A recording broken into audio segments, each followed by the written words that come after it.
Shalom saudara-saudara yang memiliki pengharapan di dalam Tuhan Yesus. Kiranya Allah Bapa memberikan kita damai sejahtera-Nya yang berlimpah-limpah dan kita semua berada dalam keadaan sehat saat ini. Saudara, kita sering mendengar kata imamat yang rajani. Jadi dalam renungan kali ini kita akan membahasnya. Namun sebelum itu, kita akan sama-sama berdoa dan mengucap syukur kepada Allah. Mari kita berdoa. Tuhan Allah kami yang hidup, kami bersyukur memiliki Allah yang seperti Engkau, satu-satunya Allah yang benar, Allah yang mengasihi kami. Bukan suatu kebetulan kami bisa mendengar tentang Injil Tuhan Yesus Kristus, melainkan Engkau telah memilih dan memanggil kami menjadi anak-anak-Mu. Terima kasih Bapa. Saat ini kami mempersiapkan hati kami dan mengarahkan pikiran kami kepada firman-Mu. Berbicaralah kepada kami masing-masing ya Bapa. Dalam nama Tuhan Yesus Kristus kami berdoa. Amin.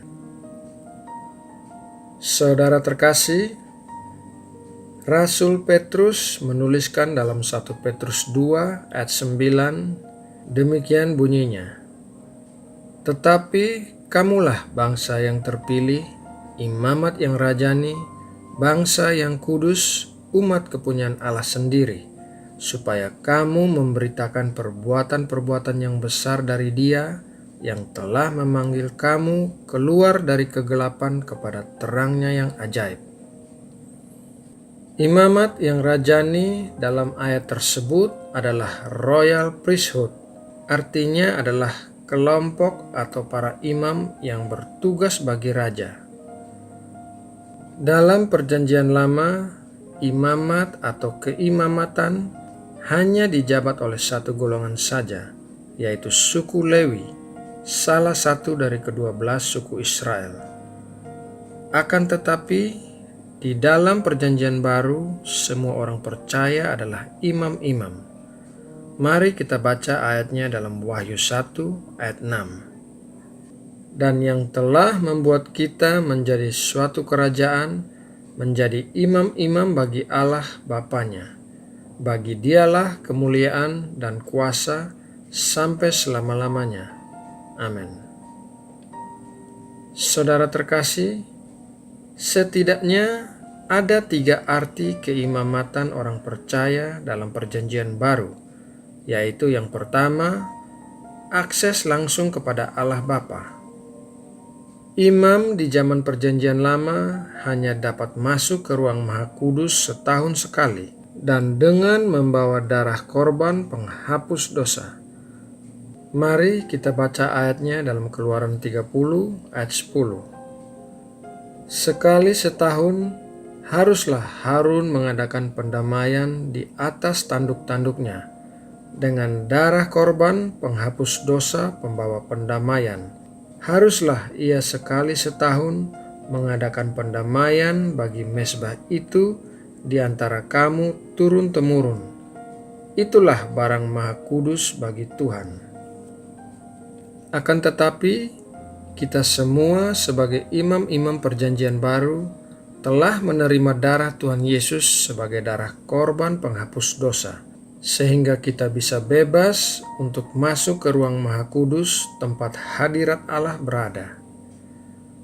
Arti keimamatan orang percaya yang kedua adalah wajib hidup kudus.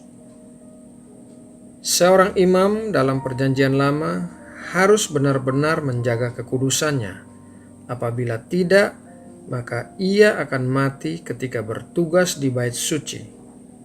Keluaran 30 ayat 30 berkata, Engkau harus juga mengurapi dan menguduskan Harun dan anak-anaknya, supaya mereka memegang jabatan imam bagiku.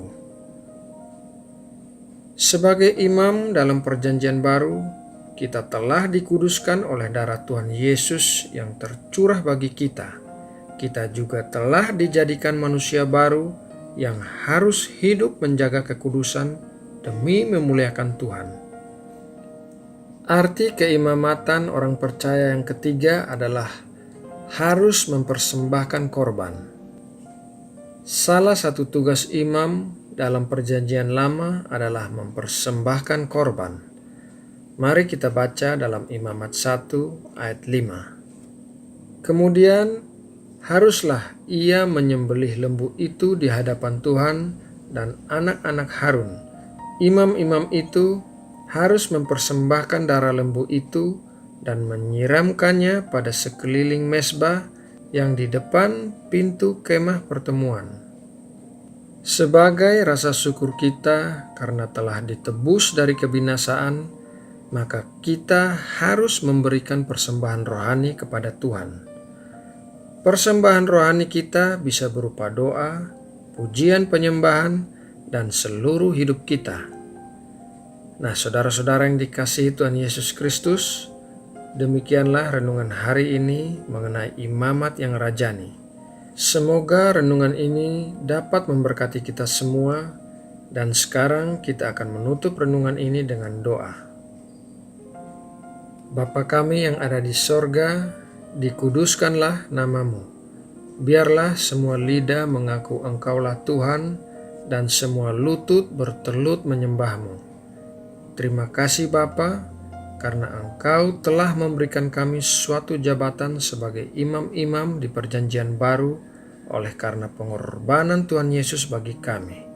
Kami akan selalu mengingat firman-Mu dan melakukan kehendak-Mu dalam hidup kami.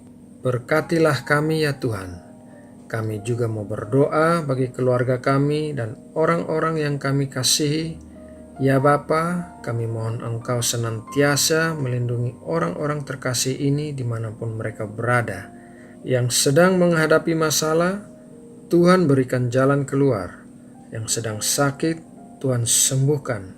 Yang sedang berbeban berat, Tuhan berikan kelepasan. Terima kasih Bapa. Kami mau mendoakan bangsa dan negara kami Indonesia. Kami mohon berkat-berkat-Mu bagi Indonesia. Kami mohon ketentraman dan damai sejahtera di bumi Indonesia ini. Kami mohon campur tangan-Mu agar Indonesia keluar dari krisis ekonomi. Terima kasih Bapa. Dalam nama Tuhan Yesus Kristus kami berdoa. Amin.